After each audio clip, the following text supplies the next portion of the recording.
Hi, here I am with the story of Orpheus. So it starts with Calliope and Apollo. Orpheus was their son. Therefore, he was pretty good at music and singing. As he grew up, he got really good at both. And he was playing in his lyre so good that everyone and everything showed their respect for him. His mother thought it would be a good idea to marry him to someone, so everyone would not disturb him. And it worked, until his wife Eurydice was killed by a snake. From that day on, Orpheus went on a recurrent streak. For all this to stop, gods begged Hades to give Orpheus his wife back. So Hades reluctantly accepted. However, he had only one condition. Orpheus must not look back until he and his wife have left the underworld. Orpheus could not meet the condition and lost his wife forever. And he started playing requiems until he was killed too, ending his misery as well.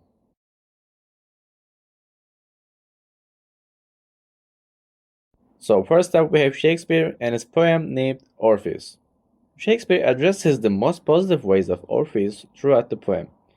We don't see Shakespeare feeling sad about Orpheus. He just explains in the first stanza that Orpheus's lyre and his music are so powerful that it makes trees, even the mountains, bow for him. Shakespeare shows us that in the world full of war and violence, music can be such a way to be powerful. In the second, he says whenever and whatever Orpheus plays his lyre, flowers seem to flourish and implies that his music is like the sun, which gives life to all nature.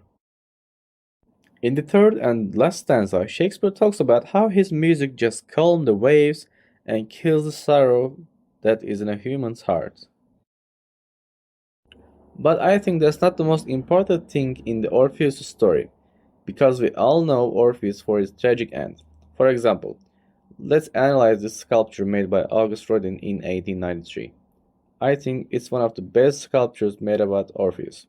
Here, he is trying to make his way out of the underworld and keeps covering his eyes so as not to look at his wife. Then we have a look at this painting made by Peter Paul Rubens. We see how miserable he was. It's very clear that he was trying not to look back to confirm his wife is back there. We all know he is going to lose his wife twice and for all, but he doesn't.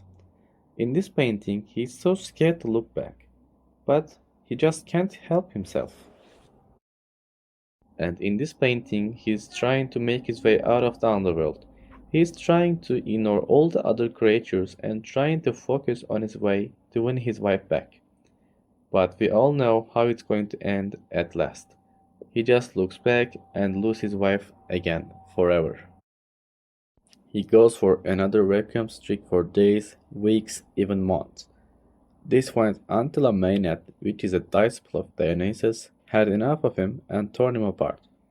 Even with only his head left, Orpheus kept singing.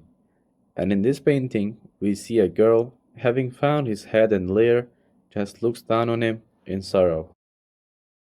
That was all from me for this presentation, and thank you for your attention.